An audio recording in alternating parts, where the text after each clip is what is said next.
Hi there Autarch fans, this is I Autarch Felix here today with a special video. This will be my first ever Codex review. Some of you don't know me yet, I'm I Autarch Felix aka Jeroen. You're watching the first ever Codex review with the Autarch. The Codex that we're going to review today is not just one of the codexes that recently came out, but I think it's one of the codexes that really bring some effort and quite difficulty to the table. So which one we're going to do? Well, let's find out right now. It's the Harlequin Codex. As you can see, today we're going to review the Harlequin Codex. It is the limited edition one. I am an Eldar fan, that's why the name I Autarch Felix, of course.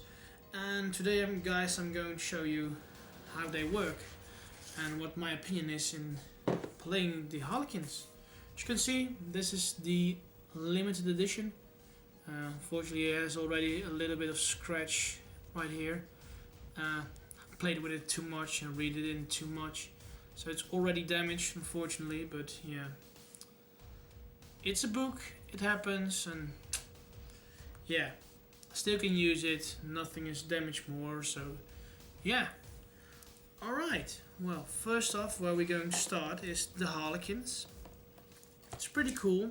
I started playing Warhammer 40k with the Harlequins in 4th edition, and I played them at a friend of mine, and I really don't know what to expect, you know. There were some kind of clowns into a universe with bolters and everything in it, and I didn't know what to expect. But afterwards I'm playing and painted up some at that time Harlequin, Raid Lords and other special characters. I was like, wow, this can be cool, I want to play this army. And unfortunately in 5th and 6th and 7 the Harlequins disappeared and became an elite slot of the Eldar and Dark Eldar factions. With the last update of the Dark Eldar, the Harlequins were not in already, and I was like, yeah, what's going to happen with it, you know? Why are they not there? And I had like 20 metal Harlequins. I'm not using them that kind of much when it was 5th and 6th edition, but that was pretty much, yeah, they were in the elite slot.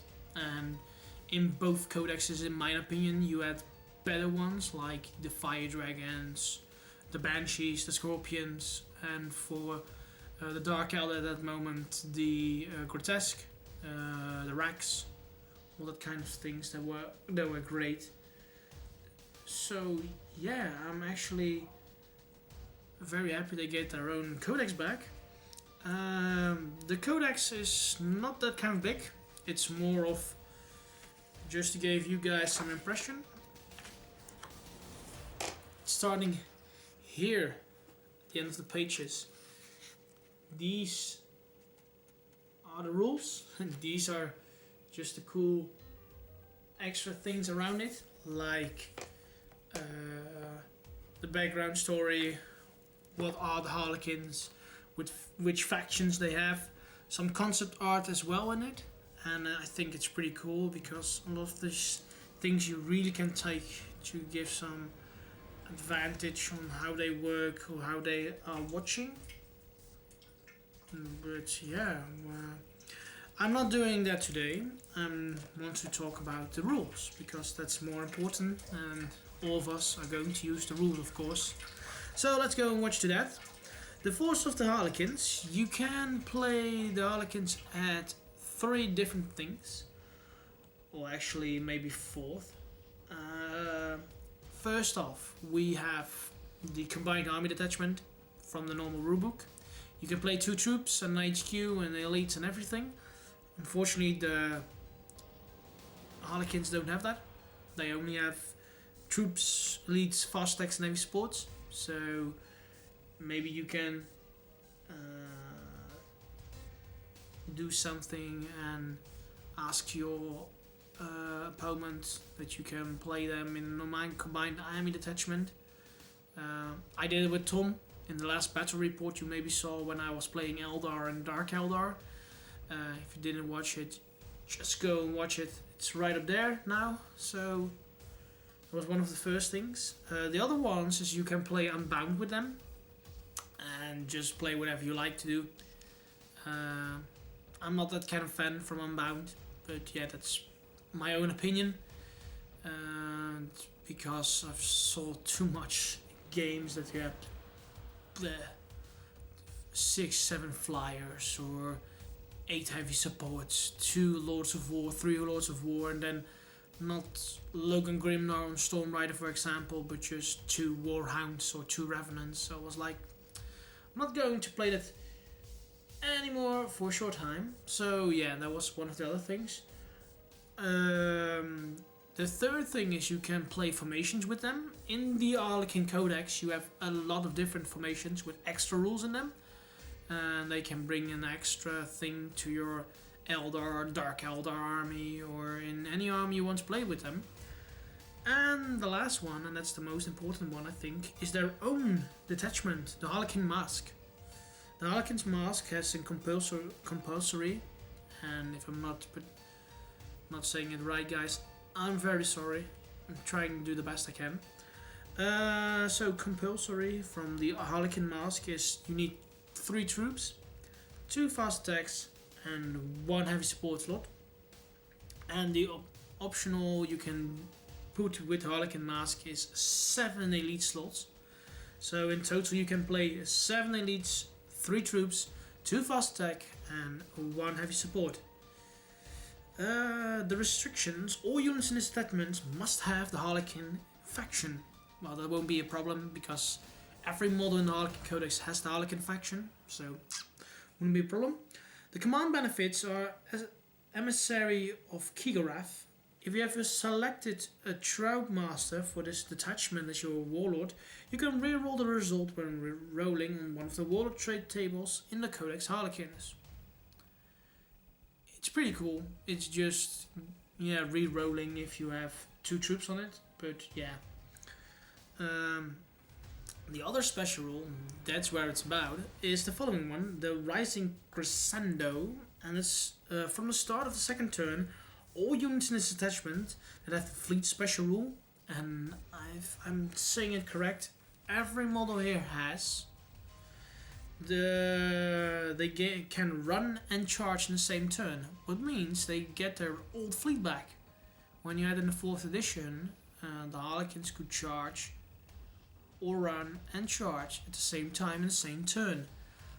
From turn 2 you will have this again with your troops and Shadow Seer, Death Jester, and everything what you have, especially for Solitaire. It's great, you know, but then he's even getting a long distance charge, if we're going to say it right now. So okay, let's go and see and check the armies and what they have as troops, elites, and fast attacks. Alright guys, we're back, and we're going to watch first the troops from the Harlequins. The Harlequin Codex has just one troop choice. It's the troops, or in my opinion, the Harlequins. And the troop is 95 points, and it has a unit composition of 4 players and 1 Trout Master, 1 Troop Master. I'm sorry, Vincent, if you're watching this, yes, I'm not pronouncing it very correctly, so it's a troop instead of trout. I'm very sorry. Player's profile is weapon skill 5, ballistic skill 4, strength and toughness 3, wounds 1, initiative 6, 2 attacks, and leadership 9. And the troop master has a weapon skill of 6, ballistic skill 5, strength and toughness 3, wounds 2, initiative 7, and 3 attacks. So okay, well, next to that they have the war gear, holo suit, shuriken pistol, close combat weapon, plasma grenades, and the flip belt. And special rules, they have the fear special rule, fleet, furious charge, and hit and run. So next to that you can additional your troop unit, and that's with 7 additional players, and they're 50 points each. Any model in the unit can replace their shuriken pistol with one of the following: a neuro disruptor or a fusion pistol. Any model may replace their close combat weapons with one of the following: an Harlequin Embrace, an Harlequin's Kiss, or an Harlequin's Codex. The Troop Master may replace his close combat weapon with a Power Sword. The Troop Master may take Haywire Grenades. And the Troop Master may take one item from the Enigmas of the Black Library list. And as final thing, the unit can select Star Weaver as a dedicated transport. So okay, if we're just looking to the troops, I'm doing it again. To the troops, you can say the following things. First off, there are 95 points for 5 models. In my opinion, that's just normal points you can have. In my opinion, they maybe be a little bit overpriced, but yeah. It's an elite army and it has a lot of special rules. So, in that opinion, 95 points. It's not that kind of big problem, but yeah. They all have a shuriken pistol and close combat weapon, so that will give them an additional attack. So the troops or the players have 3 attacks and the troop master has 4 attacks based. 4 or 5 if they will charge. They've got flip belt. Flip belt is saying they ignoring every type of difficult terrain, and they can look out on the 2+. So that's pretty cool. You can save your characters for more than once on 2+ instead of a 4+. And ignoring the terrain is of course great because a lot of games are played on big terrain boards. So as well, one of the things that the players or the troop has the fear special rule. If you want to play against Marines or you want to play against something else, the fear will work automatically. You have to test 2d6. If you fail, you will have weapon skill 1. That's pretty good, you know. When we have at least weapon skill 5, your enemy has weapon skill 1, they will hit you only on 5s, and you will hit them on 3s. With Furious Charge, when you have the first round of combat, you also have with all your models, and that's one of the biggest things the Harlequins has, is strength 4, and you can really give the enemy some damage, you know, in the first round. And if you have any kinds of problems in the enemy's combat phase, you can have at the end, if you still survive the combat, try to roll and die with hit or run. And that's hit or run is the following thing: you roll an initiative test, and if you pass the initiative test, you automatically get out of combat 2d6 and can charge in the next phase. Your opponent may of course consolidate in d6, but yeah, you can get out of the combat and charge again in, so you have on your turn strength 4 again and the extra attacks. So in my opinion, great. I play now 2-3 times with the Harlequins, and if I'm playing a troop unit, I'm not playing it bigger than 5, because most of the time I put in Shadow Seer or a Death Jester in it, and if I want to use a Star Weaver that I didn't use yet, you have a transport capacity of 6, so yeah, you don't want to put any more in. If I'm not putting a Shadow Seer or Troop Master or a Troop Master, I mean a Death Jester, not in, I will just put an extra player in it because it's an extra 3-4 attacks. At the moment, I've built one of the new units, and 2 models have 2 Neuro Disruptor. Neuro Disruptors are the new weapons. I like the crystal pistols, and they have AP2 range 8 out of my head. I'm just going to look at it.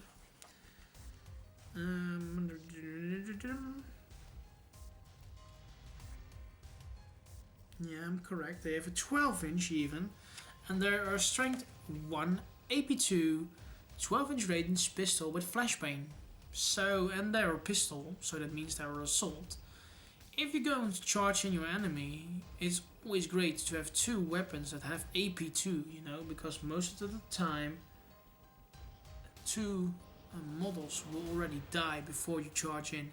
What gives you the advantage on your opponent if you want to charge with your models. So I've put two in of them. I've put one fusion pistol in my units. Simple, because a fusion pistol is always handy. It's strength 8 AP1 Melta. And yeah, if there is a Veagle whatsoever, I still can pop it with one of the weapons. They have ballistic skill 4 or ballistic skill 5. It means when which one is carrying the weapon. And that works pretty fine, you know. I don't think I will put more fusion pistols in it, because a fusion pistol is 15 points for one model. And the Harlequins have no armor save. They just have the holo suits, and that means they have a 5+ invulnerable save. So if you fail the invulnerable save, you probably will lose a model from 15 points between 30 points. So I'm not going to do that. And if I'm going to put a fusion pistol in, it will be maximum 1. So then we have the Harlequins Embrace, the Kiss and the Caress. The Embrace is a new weapon in the Harlequin Codex, and the Harlequin Embrace is you're doing Hammer of Red attacks, and those Hammer of Red attacks are based on, let me see,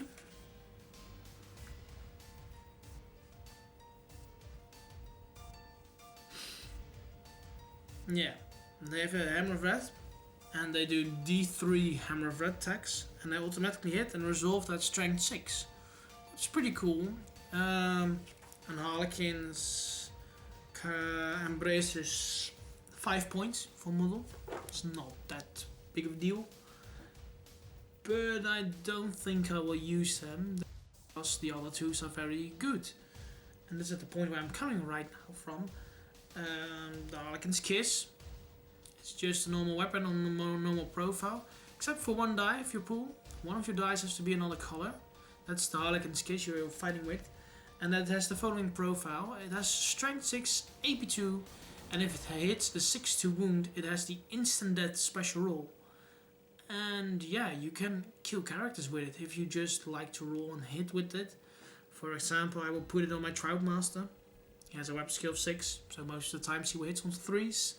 And with the strength 6 AP2 on the Harlequin's Kiss, he most of the time wounds, and on 6 he even instant kills someone. So if I'm just in combat with a Chapter Master or with a Chaplain or something else that doesn't have the internal warrior special rule, they automatically die. So I think that one is very good. And the other one, the Harlequin's Caress, is maybe one of the things that I really enjoy of this Harlequin Codex. The Harlequin's Caress is the following thing. All your hits into the attack, if you just 2 hit rolls, the 2 hit rolls of 6 are automatically wounds on AP2. So what do you want to have more, you know? Automatically wounds on AP2 to hit rolls of 6. So if you got like 4 or 5 attacks on the charge with just your players, it would be great, you know. I don't have any of my troops equipped with a Caress, because the only thing that I have at the moment is the the Solitaire. He has a Harlequin's Kiss and then Caress as well. So, and on the charge he has 8 attacks. So every 6 you roll with him is an AP2 automatically wound already. So great. The Trout Master can replace this close combat weapon and power sword. I'm always doing it. If I'm not going for the Harlequin's Kiss, I'm just going for the power sword. It's just on the normal strength, but it's AP3 all the attacks. So, and if I don't have the points for Kiss, I will just put that one. But yeah, the Trout Master may take Haywire Grenades. It's always, if I've got the points, I will give him Haywire Grenades. Otherwise, I won't. I would just have something else, maybe one of the new cannons I'm going to talk about recently. So yeah, and the Trout Master may take items from the Enigmas of the Black Library list. I'm going to talk about that further on in this video. My Troop Master won't take any of the Black Library list things. Just simple because he's a 2-wound model in a normal unit. He's not giving the punishment he really wants to have. And the war gear things sort of from Black Library list are too expensive to give to him. I much more prefer to give it to a Shadowseer because his durability is much bigger if he has the Phantasmancy disciplines, but I will talk about that when I reach the Shadowseer, or I'll give it to the Solitaire because I'm really liking the Solitaire. So okay, these are the troops of the Harlequins. Yeah, they're great models. They've been brought out in plastic and with all the kind of different poses. They are, in my opinion, a little bit cooler than the old ones because now you have all kind of different weapons just to give them the more touching of their fielding in your Dark Eldar or Eldar army. So yeah. So then we're going on to the elite slot. Alright guys, we have just arrived to the elite slots.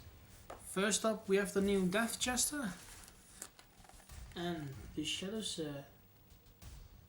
So let's go and find out what they will do. The Death Chester, he's 60 points. He is Weapon Skill 5, Ballistic Skill 5, Strength and Toughness 3, 2 wounds, Initiative 7, 3 attacks base and Leadership 10. Again, he has no save and he's on his own. His war gear is an holosuit, the Shrieker Cannon, Flip Belt, and his special rules are Fear, Fleet, Furious Charge, Hit or Run, Independent Character and Precision Shots. So yeah, he can take as options some Haywire Grenades and also some Enigmas of the Black Library list. So yeah, my idea of the Death Chester. First off, the new model is great. I had the first ever Death Chester. I'm going to find them for you guys, just to give you an example how the Death Chester started. I have the old one. He's not available anymore, I think, at the Games Workshop site. And next to that, I have the new Death Chester as well, and his pose is pretty cool. He's sitting on right at the top of a sort of elder statue where there are some shurikens in. So yeah, that's just of the model. Now just for the rules. First off, he's 60 points for 2 wound model. Just to give him an impression, he's pretty cool. I've used him now in some formations when I played with the new Harlequin models. Sometimes he's been sniped out because he's no internal warrior, so you can easily instant kill him. But he has some cool things. The Shrieker Cannon is just a normal actually Shuriken Cannon. It has strength 6, AP 5, range 36 out of my head, and has now 2 profiles. One of them is the Shuriken style, it's range 24, strength 6, AP 5, assault 3 and Blade Storm. So that means if you are an Eldar fan, on the 60 wounds they are AP 2. But the Shrieker Cannon has also have now a new profile. That's also the Shrieker. It's strength 1, AP 5, range 24, assault 1, bio-explosive, blade storm, pinning and poison 2+. So what that means, bio-explosive, is I'm going to get the Shrieker Cannon. Of course, blade storm. So every wound of 6 is AP 2. Poison 2+, it always wounds on 2+. It's a single shot, but if a non-vehicle model is slain as a result of an attack with a special rule, Center the small blast marker over the model before removing the model as a casualty. Units suffer a number of Strength 5 AP4 hits equal to the number of models from the unit that are under the marker. These hits have the ignores cover special rule. So if you just want to have a snipe out one of the models, for example against Tau Pathfinders, yeah, you're hearing it right, Edgar, coming for your Pathfinders. No, I'm just joking. Now, if you just have a unit, for example, like the Tau Pathfinders that are really tough to get out of the terrain, if you get one of these wounds off and the Pathfinder is not getting his save, all of the unit of the model that's been killed is not removed. He's getting a little blast marker above his head, and with that blast marker, each unit of each model that has been hit from the same unit will get a Strength 5 AP4 hit with ignores covering. So at most units it will wound on 2 or 3 pluses. It has AP4, so everything unless it's Marine won't have a save, and with ignores cover you will ignore the cover save or what they will have in that type of terrain. So yeah, I didn't use this profile yet. I most of the time use the Shuriken Cannon because I know what the Shrieker can do.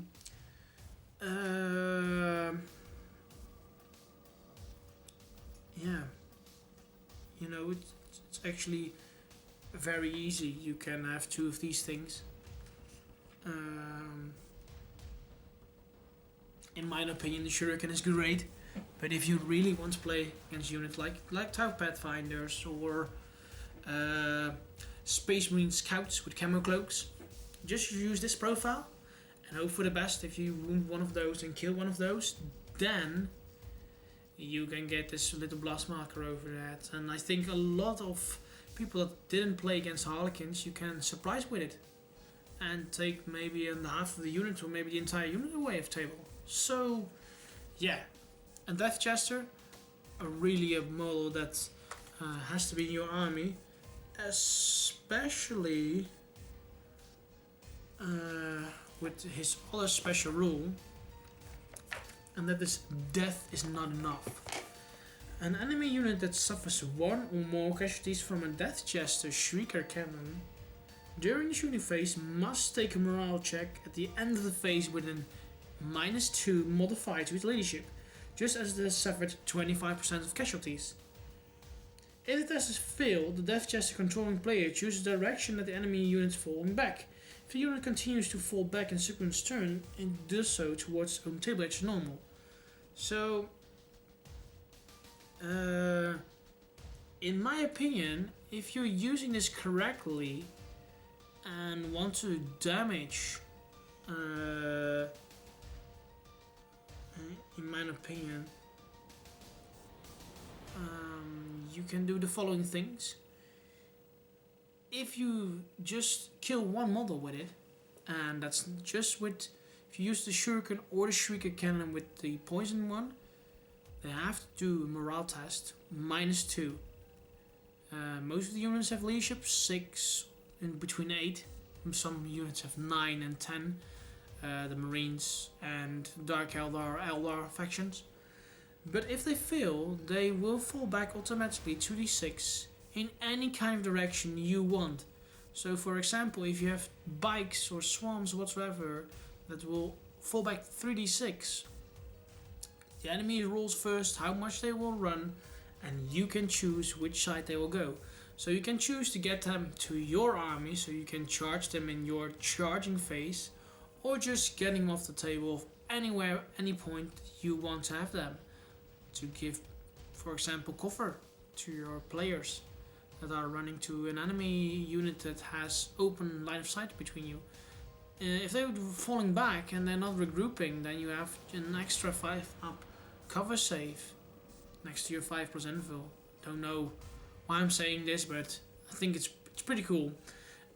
You will use it most of the time to get your enemy even closer to you, so your charge is less. So yeah, that is the Death Jester. Now we're going to look to the Shadowseer profile. Alright guys, we're moving on to the Shadowseer. First off, yes, I'm wearing another shirt because I'm had some days between the filming, so don't distract about that. We're going on. The Shadow Seer, he's 60 points, weapon skill 6, ballistic skill 4, strength 3, toughness 3, 2 wounds, initiative 7, attacks is 3, a leadership of 10 and no save. He has the holo suit as well. And yeah, his war gear is holo suit then. A hallucinogen grenade launcher, so that's a special thing on his back. The shuriken pistol, the mist staff and the flip belt. And his special rules are Fear, Fleet, Fierce Charge, Hit and Run, Independent Character and a Psyker level 1. Well, the funny thing is, since the Shadow Seer has become, he was one of the Psykers in the Harlequin army, since the new Harlequin Codex, they get a new discipline called Phantasmancy. In my opinion, now I played 2-3 times with the Harlequins, I really think Phantasmancy is one of the spells you really want to have for your army, but we're going to talk about that later when I reach the Phantasmancy tabel. His options are, you can upgrade him to Psyker level 2 for 25 points. That's pretty good. May replace the Shuriken pistol with a Neuro Disruptor, the Flashbane AP2 pistol for 10 points. I will do it only when you have the opportunity to do. When you have it, just try it out and see what happened. Most of the time I'm just taking AY grenades when I have points over. So yeah, and you may take items from Enigmas of the Black Library list, but yeah, we're going to talk about that later on as well. And then we're getting to one of my favorite elite slots, and the last elite slot you have in the Harlequin Codex, and that is the Solitaire.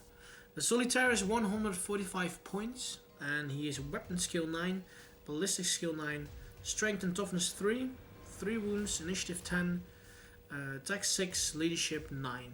Of leadership 10, my pardon. And a save he doesn't have. He's an infantry character, and he's unique. His war gears are the Holy Suit, the Harlequin's Caress, the Harlequin's Kiss, and the Flip Belt. And his special rules are Deep Strike, Internal Warrior, Fear, Fearless, Fleet, Furious Charge, Hit and Run, and Precision Strikes. Next to that he has some other special rules as well. Blitz, Impossible Form, and the Path of Damnation, and Prismatic Blur. Alright, first his normal special rules. I've not tried yet to deep strike him, but I think you just want to have him at the start of your game, not just have him reserved, because then you don't know what to expect from him.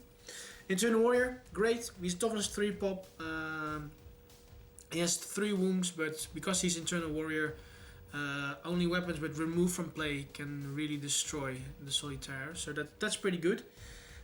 Fear, great, just like the other troops now, or the Harlequins, how you want to call them. He's fearless, so you never will run away in any combat, so that's great as well. Or if you have to do fear checks against a warlord that has the warlord traits that you're giving him fear or special weapons or whatsoever. Fleet, also good. Furious Charge, because he then has strength 4, well, that's great on the charge. Hit and Run, you can get out of combat, well, he's initiative 10, so only if you roll 6 you fail it, otherwise he's coming out of it, so that's great as well. And he has Precision Strikes, so and that means that you can allocate every attack you want to have on this unit automatically. So yeah, that were his normal special rules. Then we're going on to the Blitz. Blitz is once per game at the start of any of the controlling player's movement phase. The Solitaire can move up in the following manner instead of moving normally. Roll a number of d6 equal to the current turn number. The result is the number in inches that a Solitaire can move. When moving in this manner, the Solitaire can move over all other models and terrain if they were on open ground, but it cannot end its move on top of other models or on impassable terrain. In the assault phase, the turn in which the Solitaire moves in this manner, its attack characteristic has increased to 10. So that will mean if you charge with him and he has his 2 melee weapons, you'll have 12 attacks with Solitaire. You can do blitz once in the game. For example, if it's turn 3, you roll 3d6, and that's the inches that Solitaire is moving. Yeah, I tried the Solitaire now in every game, and I think it's a model you will see furthermore in every Dark Eldar army or Harlequin army, because it's just a great model, you know. First, if you have killed a lot of models and you have to do a sweeping advance against not fearless or we shall know no fear models, let your opponent roll. You have initiative 10, and with an extra d6 most of the units you will sweep advance, and in combination of his other specials I'm going to talk about, it's one of the things you just won't have. So impossible form, a Solitaire is a 3+ invulnerable save, so that's a little bit better than the Holo Suit special invulnerable save. 3+, yeah, it's just a Marine that can always make his saves, but yeah, you just have 3 saves, so if you fail 3 times he's getting killed. The Path of Damnation, a Solitaire can never be joined by any other character. If Solitaire is your army's warlord, he never has a warlord trait. Well, right, yeah, it's one of the things that in the few 2 games I did wrong. That he cannot, if he's your warlord, he cannot take warlord traits. That's a little bummer, but yeah, after all, he's pretty cool. He can do magnificent things, and yeah, for the guys that are watching this and I did it, I'm very sorry, didn't read it correctly, so my bad. Won't happen again. So yeah, a prismatic blur, this is the last rule. A Solitaire may move up to 12 inch. So what you see at most tournaments is a lot of people are scared of the great biggest models like the Riptide, the Raid Knight, and that kind of stuff. But if you use your Solitaire, it's just that kind of dull, you know, and he's moving up 12 inch. So I think people that will see the Solitaire more in their games, you will see that it can go wrong with him, and if they just think he can't do anything at all, just let him try him out, and you will see if you can play with him correctly, he can do a lot of damage to your opponent's army. Well, the Solitaire may take haywire grenades for 5 points. I will do that when I have the points left. I think, well, if you compare him to the Death Chester and the Shadow Seer, that the Solitaire is one of the first models that will get his haywire grenades. So yeah, that's a good thing. And he may take one item from the Enigmas of the Black Library list, but yeah, I'm going to talk about that sooner. So yeah, those were the 3 elite slots.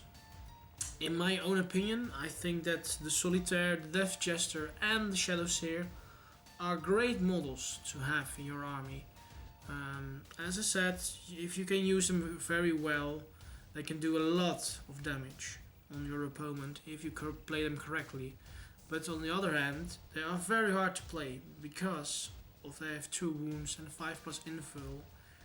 Only the Solitaire is an excuse for it because he has a 3+ infil. For now, I played the Solitaire, the Death Jester and Shadow Seer, all 3 of them in a formation that I'm going to talk about in this video or the next video I'm going to do about reviewing a codex. The point is, if you love to spell, for example myself, I like to play with a lot of psychic powers. So most of the time I have a Farseer, Spirit Seer, Warlocks. The Shadow Seer is a great advantage at it. You have a model that has his own discipline, and there are a lot of good spells in Phantasmancy. Yeah.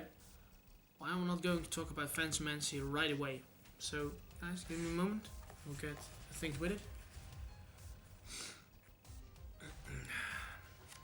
Here we have them. You just go into the back. The Phantasmancy discipline. You have the Primaris power, 12 tiers. So for a lot of you Dark Elder players, it sounds familiar. It is a blessing that targets the Shadowseer and his unit. With the power and effect, an enemy unit wishing to target a Shadowseer or his unit must roll 2d6 against 2d6, and then that times 2. If a Shadowseer or his unit are not within this distance in inches, the enemy may not fire this turn. So, pretty good spell. You have it automatically if you want to roll on your Phantasmancy discipline. Then the number 1 spell is the Dance of Shadows. It's a blessing that targets a single friendly unit within 18 inch. While this power is in effect, all models in the target have the Stealth and Shrouded special rule. Also a very good spell. It's just Warp Charge 1. It's very easy if you have a high level of wizards in your army or psychers that just want to cast the things. So yeah, cool. Number 2 is the Power of Discord, Warp Charge 1. And it's a Nova power within the following profiles: range 9, strength 4, AP nothing, assault 2d6 concussive. So it's a Nova power, so everyone within 9 inches has problems with it. That is cool. You just can sacrifice him. It is strength 4, but there's no AP whatsoever. But has concussive, so they will have weapon skill and ballistic skill of 1 until their next turn, or at the end of the phase, just how you wanna call it. I think this is maybe one of the ones that's not doing the greatest thing in the discipline, and I think, in my own opinion, it's maybe the weakest you have at the moment in comparing with the others. So yeah, we're going on to number 3, the Shards of Light. It's also Warp Charge 1. It's a Witchfire power with the following profile: range 24, strength 3, AP nothing, assault 3d6 and blind. So if you can cast off, it's just 1 warp charge. It's strength 3, that's bad, but it has 3d6 firing power. So normally you all roll between 5 and 8 at least, and if you have some good turns, you have a lot more. And just for 1 warp charge, if you just have left and your enemy has nothing to dispel it, you can always try it. It's a great spell. Number 4, and that's I think one of the things I love the most, is Fog of Dreams. Fog of Dreams is a malediction within a range of 24. While this power is in effect, the target unit can only fire snapshots, and when rolling to hit in close combat will only hit 2 hits of 6s. So they don't have weapon skill 1, they just roll only on 6s. So if you want to buff it up whatsoever with items whatsoever, it won't work. They just hit on 6s if it's standing right here as in the book. It's a Warp Charge 2 spell, but it can help you a lot, especially when you want to charge in a great elite unit that's very good with combating, for example the Corn Berserkers. You can use first Fog of Dreams and then charge in immediately and taking them down very easily. So yeah, I'm pretty cool, and I hope most of the time I roll Fog of Dreams, but yeah, sometimes you don't roll it and then meh. So yeah, then we have spell number 5, Love of the Sorrows. It's also Warp Charge 2. Love of Sorrows is a Witchfire power within a range of 24. The target must take 2 separate leadership tests. The target unit will suffer 1 wound for each point the first leadership test has been failed. So it's just Psychic Shriek. And 1 wound for each point the second leadership was passed by. Armor and cough saves cannot be taken against it. Wounds caused by Love of Sorrows. So first off, it's just like a normal Psychic Shriek, only it's Warp Charge 2. But if your second leadership test is passed, what most of the units have, you will get wounds with the number of passing you do. For example, if you have leadership 9 or 10 and you have to pass it, and you pass it on a 5 or a 4, you get 6 wounds. So that's pretty cool. That can do a lot of damage, you know. It's not a spell I've used in the games, but yeah, I think if you can roll it, you definitely should take it. And then we have the last spell of the Phantasmancy discipline. It's Mirror of Mind. This is, I think, maybe the coolest of them all. It's a Warp Charge 2, and it's a Focus Witchfire. with a range 24. The target model and the Shadowseer both roll on d6 and add their respective leadership values to the result. If the score are drawn, or if the Shadowseer's score is higher, the target suffers a single wound with no armor saves or cover saves allowed. Repeat this process until either the target model is slain or the target model rolls a higher score than the Shadowseer. So yeah, I tried this in combat a few times when I came out of combat with Hit and Run, and tried Mirror of Minds on a Chapter Master. Yeah, it only has his invul save, but if he fails the invul save, we keep on rolling until he passes away or he rolls higher than me. So in the end, for the funniest thing, the Chapter Master died of this spell. So if you want to have special characters, war bosses or whatsoever, just try Mirror of Minds. It's very hard to get it off, but yeah, it is worth to get it off because you will do a lot of damage to your opponent, and if he has no invul save, you will take him down with it. So yeah, that was for now the Phantasmancy discipline. The Shadowseer can also take from the Santic discipline. It's also one of the things that I say. It can be good if you roll the one that's getting your invul up, so you can give your Harlequins or whatsoever and better invul save for that turn. Yeah, he also can take the telepathy discipline, but yeah, telepathy, it's pretty cool, but mostly I will take it with my Farseer. Or yeah, it's not that kind of important in comparing of the other twos. So yeah guys, I've now just reviewed in this video the troop choice, their detachment and their special rules with it, and the elite slots. The things that we now have left are the fast attack slots and the heavy support slot, and of course all the formations, including the Enigma Black Library list and the warlord traits. So yeah, I'm going to do that in maybe next week. So yeah guys, for now this was the first part of the Codex reviewing of the Harlequins. Hope you guys enjoy. If you really like it, like, subscribe and comment below on this video and let me know what do you think about my ideas of the Harlequin Codex and maybe your own opinion of the Harlequin Codex, how they worked out for you, or what do you think.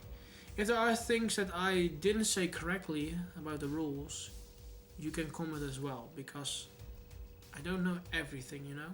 I also make mistakes, so don't burn me on that.